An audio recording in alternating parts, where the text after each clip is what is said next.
tensions over class warfare and whether GOP tax plans help the rich over the middle class and poor are building in Congress as Republicans march forward with their legislation. Democrats have been forcefully and repeatedly arguing that the GOP wants to cut taxes for wealthy individuals and corporations at the expense of everyone else. Republicans, annoyed with the attacks, have pushed back, saying their focus is on the middle class. The issue came to a head late Thursday with an eruption from Senate Finance Committee Chairman Orrin Hatch, Utah, toward the end of a grueling four-day markup of the chamber's bill. The 83-year-old chairman blew up after Senator Sherrod Brown, D. Ohio, argued that the bill is geared toward the rich. Advertisement: I come from the poor people, and I've been here working my whole stinking career for people who don't have a chance, said Hatch, who was first elected to the Senate in 1976 and is battling rumors that this will be his final term.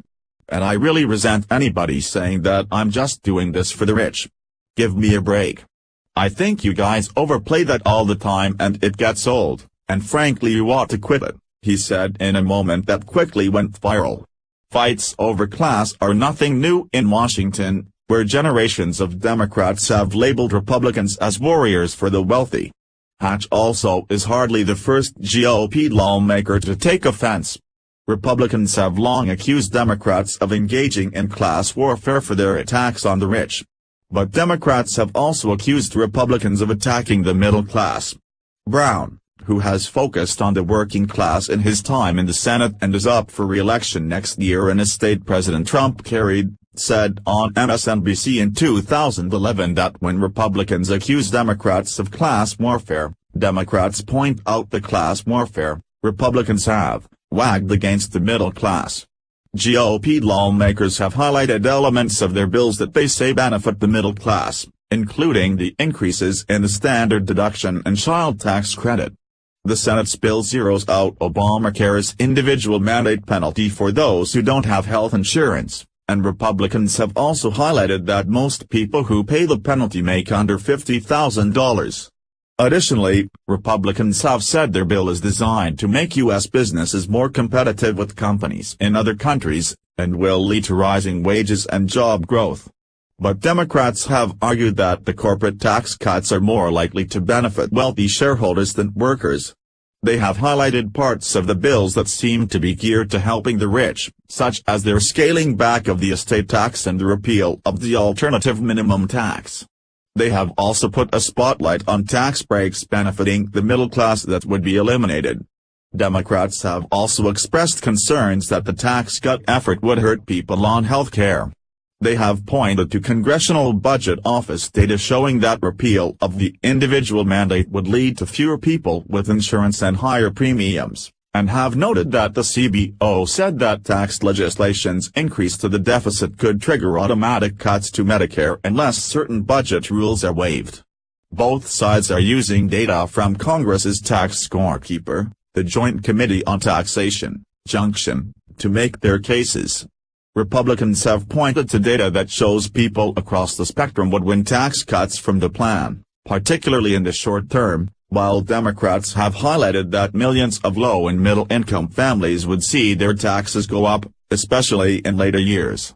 Junction found that under the Senate's bill, in 2027 those making under $75,000 would see their taxes go up on average, since the measure's tax cuts for individuals expire after 2025.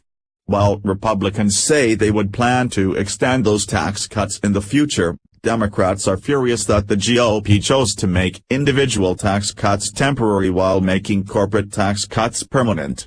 Many polls have shown weak support for the GOP's tax plans, so Democrats view taxes as a winning issue for them.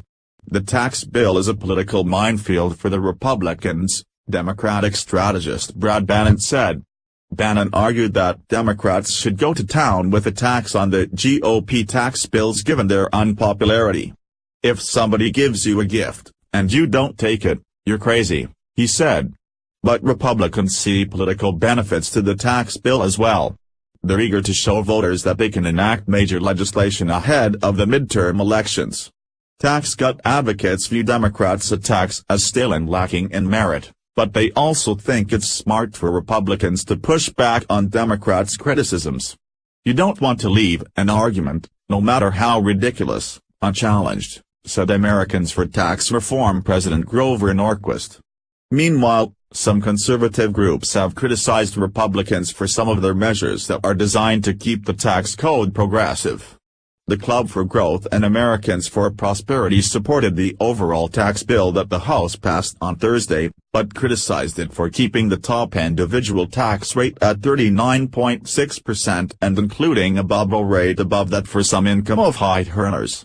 "We believe it gives in to the class warfare arguments," said AFP President Tim Phillips. The Senate's bill, which is expected to receive floor consideration the week after Thanksgiving, lowers the top rate to 38.5% and doesn't include the bubble rate. But the senator whose vote could be important, Susan Collins, Maine, said she wants the top rate to stay at 39.6% so that other priorities could be funded. "There's a lot that we could do without funding," she recently told reporters.